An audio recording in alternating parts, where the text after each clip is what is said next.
प्रेरणादायक कहानी जीवन का दर्पण। एक दिन जब ऑफिस के सभी कर्मचारी ऑफिस पहुंचे तो उन्हें दरवाजे पर एक पर्ची चिपकी हुई मिली। उस पर लिखा था, कल उस इंसान की मौत हो गई जो कंपनी में आपकी प्रगति में बाधक था। उसे श्रद्धांजलि देने के लिए सेमिनार हॉल में एक सभा आयोजित की गई है। ठीक 11 बजे श्रद्धांजलि सभा में आप सबका उपस्थित होना अपेक्षित है।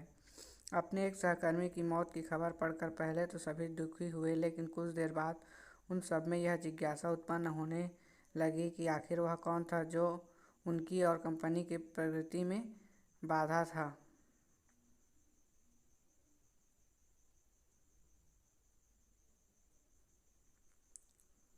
ग्यारह बजे सेमिनार हॉल में कर्मचारियों का आना प्रारंभ हुआ।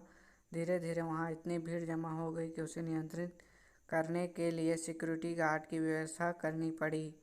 लोगों का आना लगातार जारी था। जैसे जैसे लोग की भीड़ बढ़ती जा रही थी, सेमिनार हॉल में हलचल भी बढ़ती जा रही थी। सबके दिमाग में बस यही चल रहा था कि आखिर वो कौन था जो कंपनी में मेरी प्रगति पर लगाम लगाने पर तुला हुआ था। चलो, एक तरह से अच्छा ही हुआ वह मर गया।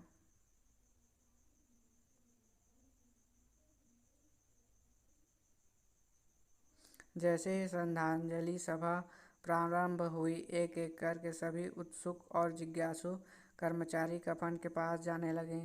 करीब पहुंचकर जैसे ही वे कफन के अंदर झांकते, उनका चेहरा फट पड़ जाता, मानो उन्हें सदमा सा लग गया हो। उस कफन के अंदर एक दर्पण रखा हुआ था। जो भी उसमें झांक कर देखता, उसे उसमें अपनी ही अक्स नजर आता। उस दर्पण पर एक पर्ची चिपकी हुई थी जिस पर कुछ ऐसा लिखा था जो सबकी आत्मा को झकझोर रहा था।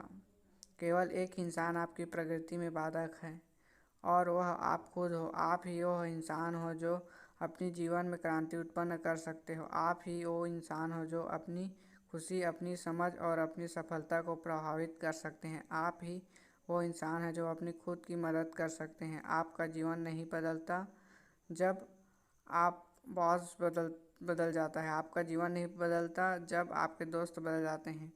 आपका जीवन नहीं बदलता जब आपके पार्टनर या साथी बदल जाते हैं। आपका जीवन तब बदलता है जब आप खुद बदल जाते हैं। जब आप अपने खुद के विश्वास की सीमा को लांघ कर उसके पार जाते हैं, तब आप ये समझ जाते हैं कि आप और सिर्फ आप अपने जीवन के लिए जिम्मेदार हैं। तब आपका जीवन बदल जाता है।